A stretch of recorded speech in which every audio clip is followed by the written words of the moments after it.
Assalamualaikum warahmatullahi wabarakatuh. Perkenalkan, kami dari kelompok 5 Budaya Alam Minangkabau dengan dosen pengampu Bapak Dr. Handus Kudri MPD. Kami akan membahas materi tentang sistem kekerabatan di Minangkabau.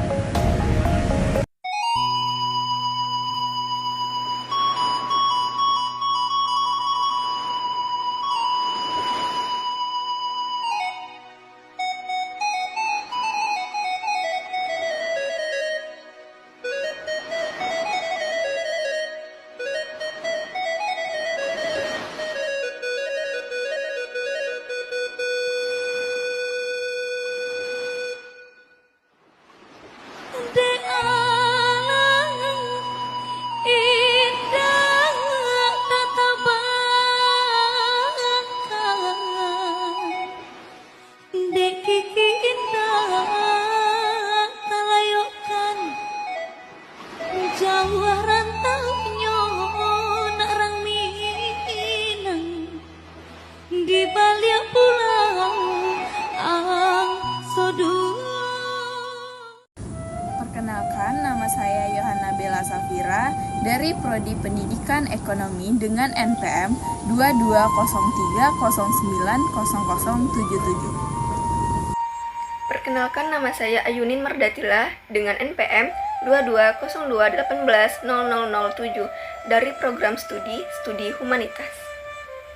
Perkenalkan, nama saya Yasa Jakumala, NPM 2203090066, Prodi Pendidikan Ekonomi. Perkenalkan, nama saya Ella Wayuni, NPM 2203090054, Prodi Pendidikan Ekonomi.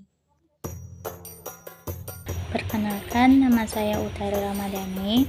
Saya dari Pendidikan Sosiologi. Baik, di sini saya akan menjelaskan mengenai materi sistem kekerabatan matrilineal.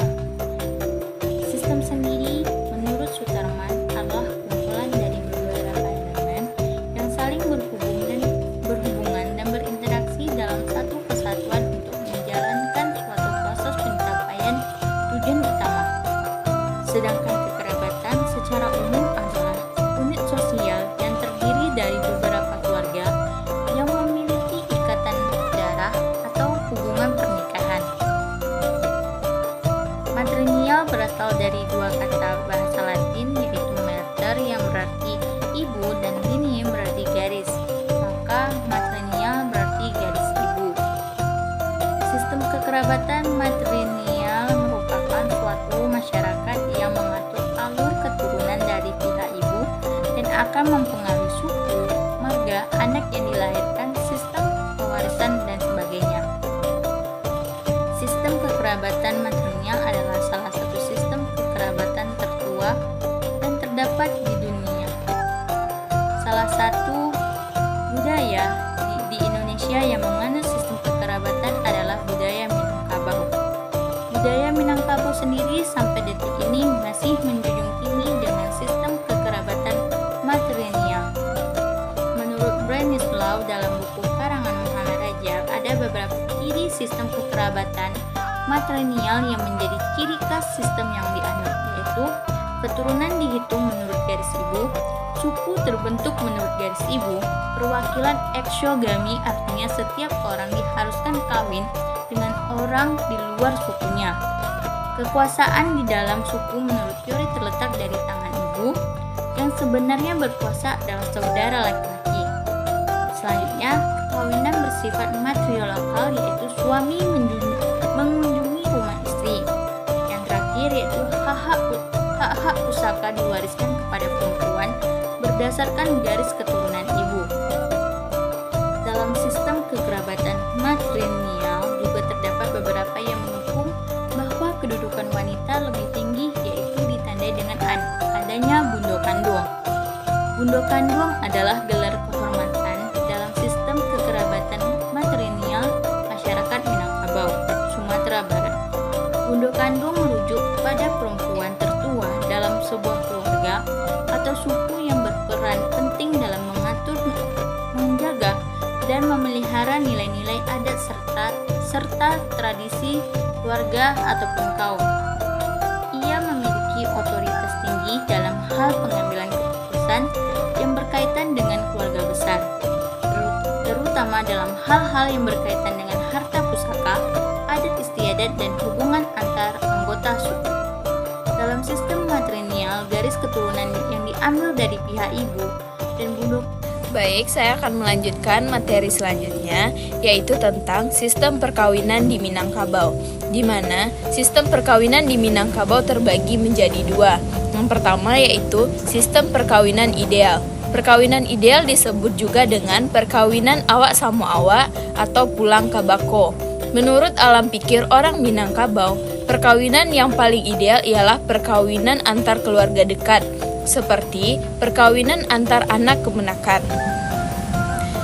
Pulang ke mama yang artinya mengawini anak mama, sedangkan pulang ke bako artinya mengawini kemenakan ayah.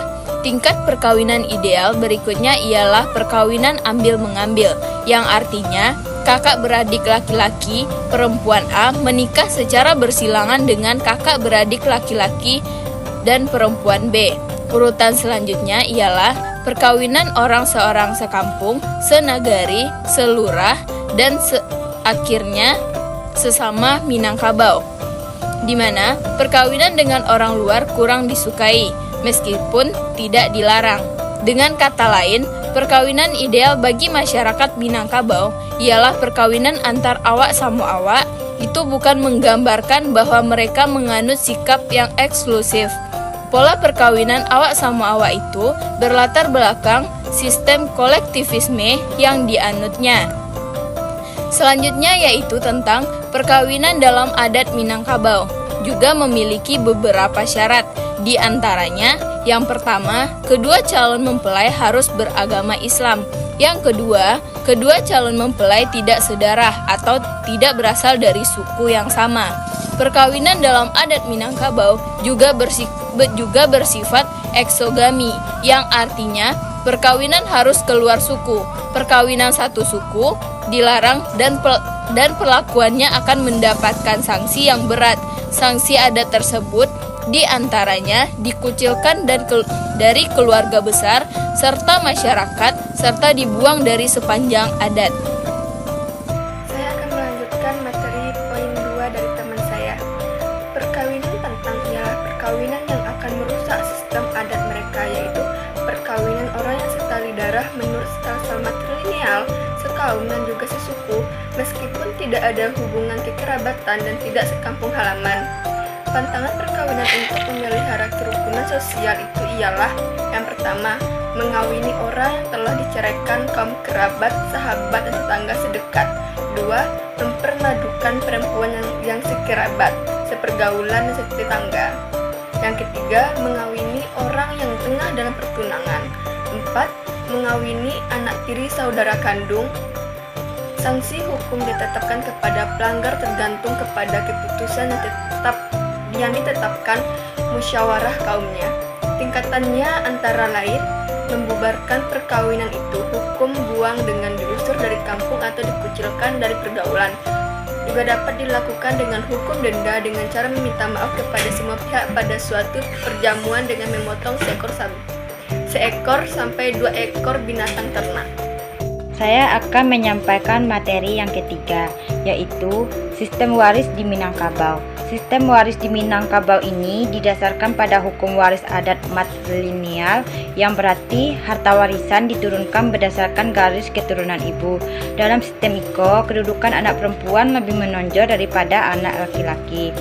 Warisan secara etimologi berasal dari bahasa Arab, yaitu wariksa, wariksu, iksan, miraksan. Maknanya menurut bahasa yaitu berpindahnya sesuatu dari seseorang kepada orang lain.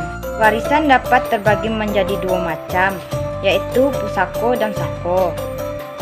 Yang pertama pusako. Pusako atau lazim juga disebut sebagai harato pusako atau harto pusako, yaitu kekayaan yang berwujud atau materi. Pusakoko dapat terbagi menjadi 2. Yang pertama, pusako tinggi. Pusako tinggi adalah segala harta pusako yang diwarisi secara turun-temurun, jadi bukan harta pencarian dari orang yang kini masih hidup, tetapi peninggalan atau warisan dari nenek moyang yang sudah mendahului kita. Berlaku hukum adat yang berbunyi biri-biri turun ke sama, dari sama turun ke halaman, dari nini turun ke mama, dari mama turun ke ponakan. Ada juga ketentuan adat Minangkabau tentang pemilikan harta pusaka tinggi yang berbunyi tajua ida dimakan bali, tasado indah dimakan gadai.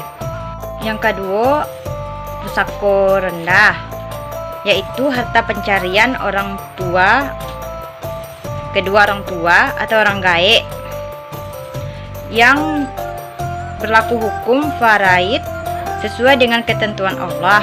Warisan yang kedua, sako, adalah kekayaan yang tidak terwujud atau yang tak wujud seperti gelar penghulu, garis keturunan, pepatah, pepiti, hukum adat, adat sopan santun orang Minangkabau, atau sumbang dua baleh dan sebagainya. Materi selanjutnya, kompilasi hukum Islam atau KHI mengelompokkan ahli waris dari segi cara pembagian sebagai berikut. Kelompok ahli waris Rizawiyal Furud, yaitu A. Ayah mendapat 1/3 bagian bila pewaris tidak meninggalkan anak atau keturunan. Dan B. Ibu mendapat 1/6 bagian bila pewaris mempunyai anak atau keturunan, atau pewaris mempunyai 2 orang atau lebih saudara sekandung seayah seibu.